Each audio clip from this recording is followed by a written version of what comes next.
అదేవిధంగా గ్రామ సచివాలయం, వార్డు సచివాలయాలు మనందరికీ తెలిసిందే. 11,162 విలేజ్ సెక్రటేరియట్స్, 3,842 వార్డ్ సెక్రటేరియట్స్,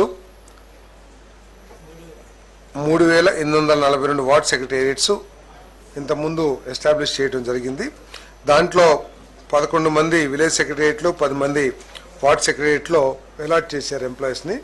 కానీ ఒక ఆలోచన రహితంగా చేసిన కార్యక్రమం కానివ్వండి, లేకపోతే ముందు చూపు కానివ్వండి, లేకపోతే ఏదైనా ఆలోచనకి ఫైనాలిటీ ఇవ్వకోకుండా చేయటం మూలంగా ఈ గ్రామ సచివాలయాలు అంత ఎఫెక్టివ్గా ప్రజలకి మేలు చేసే విధంగా పనిచేయట్లేదనే అభిప్రాయం ఉంది. తర్వాత వీళ్ళందరినీ కూడా గవర్నెన్స్ చేయటం కానివ్వండి, వాళ్ళకు ఒక మార్గదర్శకం ఇవ్వటం కానివ్వండి, ఈ చాలా లోపాలు కనపడతా ఉన్నాయి. దీన్ని దృష్టిలో పెట్టుకుని 3 కేటగిరీస్గా వీటిని విభజించడం జరిగిందని చెప్పేసి మనం చేస్తాం. ఇది ఈ గ్రామ వార్డ్ సెక్రటేరియట్స్ని 3,500 జనాభా పైబడి ఉన్న ఒక సెక్రటేరియట్, అదేవిధంగా 2,500 నుంచి 3,500 వరకు జనాభా ఉన్న సెక్రటేరియట్స్, అదేవిధంగా 2,500 కంటే తక్కువ ఉన్న సెక్రటేరియట్స్, జనాభా తక్కువ ఉన్న సెక్రటేరియట్స్.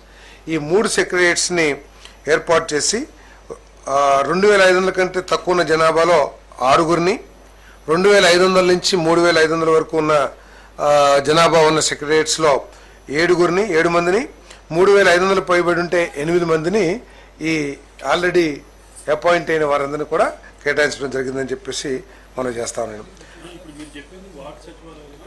వార్డు, విలేజ్ 2 కూడా ఈ జనాభాను బట్టి 3,500 పైబడి ఉంటే ఒక కేటగిరీ, ఏ కేటగిరీ అనుకోండి, అక్కడ 8 మెంబర్స్. 2,500 నుంచి 3,500 వరకు ఉంటే బి కేటగిరీ, అక్కడ 7 మందికి. అదేవిధంగా 2,500 ఉంటే ఒక కేటగిరీ, దాంట్లో 6 ఎంప్లాయీస్ని ఇవ్వడం జరుగుతుంది.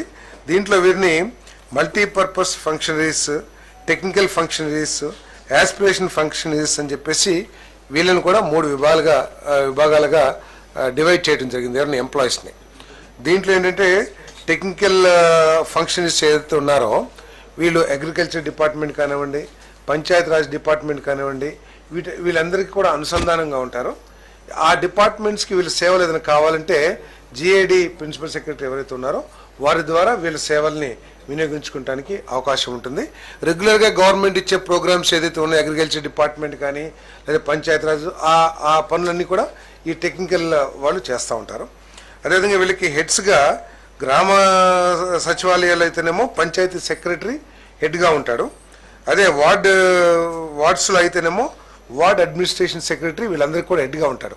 దీంట్లో ఏంటంటే ఇప్పుడు ప్రస్తుతం ఉన్న సిస్టంలో ఎవరు హెడ్డింగ్, ఆ మొత్తం 10 మందికి హెడ్ అనేది ఒక నిబంధన లేకుండా ఉండటం మూలంగా వార్డ్ సెక్రటేరియట్ ఏమో వార్డు సచివాలయంలో, పంచాయతీ సెక్రటరీ ఏమో విలేజ్ సెక్రటేరియట్లో హెడ్గా ఉంటారని చెప్పేసి మనం చేస్తాం. ఇదంతా ఏంటంటే ఎఫెక్టివ్గా రేషనలైజ్ చేసి ప్రజలకు ఇంకా మెరుగైన సేవలు అందించడం కోసం ఈ నిర్ణయం తీసుకోబడిందని చెప్పేసి మనం చేస్తాం. నేను మరి ఏదైతే యాస్పిరేషనల్ ఫంక్షన్స్ ఉన్నారో ప్రభుత్వం సాంకేతికంగా అనేక విధానాలని అమల్లోకి తీసుకొస్తూ ఉంది. డ్రోన్ కానివ్వండి, లేదా ఆర్టిఫిషియల్ ఇంటెలిజెన్స్ కానివ్వండి, లేదా ఐఓటీ కానివ్వండి, ఇవన్నిటిని కూడా ఏంటంటే క్వాలిఫికేషన్, ఈ వార్డ్ సచివాలయం ఈ స్టాఫ్ అందరూ కూడా చాలామంది హైలీ క్వాలిఫైడ్ పర్సన్స్ ఉన్నారు. వాళ్ళ క్వాలిఫికేషన్ బట్టి వాళ్ళని ఈ 3 కేటగిరీలుగా విభజించడం జరిగిందని చెప్పేసి మనం చేస్తాము.